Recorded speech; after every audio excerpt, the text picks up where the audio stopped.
CJP के बाद अब आरक्षण हटाओ आंदोलन चल रहा है। मैं भी इस पे थोड़ा बोलना चाहता हूँ और जो लोग इस आंदोलन से जुड़ रहे हैं उनका थोड़ा भ्रम तोड़ना चाहता हूँ। देखो, अपर कास्ट या तो बहुत भोले हैं या तो बेवकूफ है। मैं इस केस में उनका भोलापन मान लेता हूँ।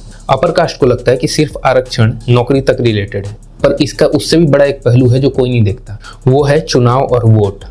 जिन अपर कास्ट को लगता है कि उन्होंने बीजेपी की सरकार बनाई है, उन्होंने हिंदुत्व की सरकार बनाई है और बीजेपी पे दबाव डाल के हम आरक्षण को हटवा देंगे, तो भाई ये भ्रम अभी त्याग दो। बीजेपी को तुम 50 साल भी वोट दोगे तब भी वो आरक्षण नहीं हटाने वाली, इवन कांग्रेस भी नहीं हटाने वाली। अब इसके पीछे का रीजन समझो। आपने वोट पोलराइजेशन का गेम शुरू किया बहुत बड़े लेवल पे इस देश में और बीजेपी को एक हथियार दिया आसानी से चुनाव जीतने का। वो कैसे? 80-20 की राजनीति। आप 80 करोड़ हिंदुओं ने कहा बीजेपी साहब आप 20 करोड़ मुसलमानों को छोड़ो, आप हमारा वोट लो और भारत में राम राज्य और हिंदुत्व की सरकार और हिंदू राष्ट्र बनाओ। अब जब 80-20 हिंदू मुसलमान की राजनीति हो रही है तो इसमें अपर कास्ट सर्वाइव कर जा रहा है और बीजेपी भी अपर कास्ट को खुश कर दे रही है कि ये तो वर्चस्व के भूखे, इनको समाज में टॉप का फ्लोर चाहिए। थोड़ा हो हल्ला मचाएंगे, जय राजपूताना, थोड़े लफड़ेबाजी करेंगे, अरे केस वेस मत करना इनके खिलाफ। अब जब ऐसा होता है तो अपर कास्ट को लगता है भाई बीजेपी कितनी अच्छी है, हमको कितना सपोर्ट करती है, बीजेपी से बोल के हम आरक्षण को हटवा लेंगे।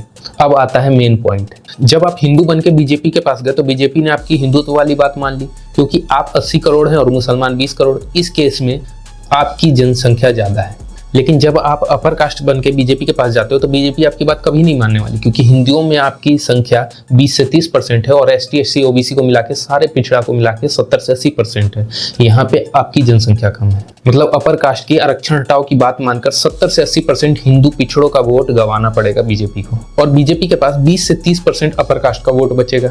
पूरे देश में मुसलमान और क्रिश्चियन विरोधी राजनीति करके पहले ही बीजेपी उनको साइड कर चुकी है। अब जो विपक्ष है वो उन्हीं 70 से 80% पिछड़ों के वोट को टारगेट कर रहा है और जिस दिन विपक्ष ने उस 70 से 80% पिछड़ों के वोट को अपने पाले में ले आया, उसी दिन बीजेपी की राजनीति पूरी तरह खत्म और शायद दोबारा बीजेपी उभर भी ना पाए। और इसलिए बीजेपी पिछड़ों को भी पकड़ के रखती है। उनको कैश ट्रांसफर करना, कभी 10,000, कभी 2,000, कभी 3,000, कभी 1,500, इस तरह की चीजें की जाती है। लोगों को लगेगा जनरल कास्ट के भी लोगों को मिलता है, तो ये सबके लिए नहीं है, वो उन्हीं को टारगेट करने के लिए है ताकि वो कहीं और ना जाए। तो आरक्षण हटवाना आपके बस की नहीं है।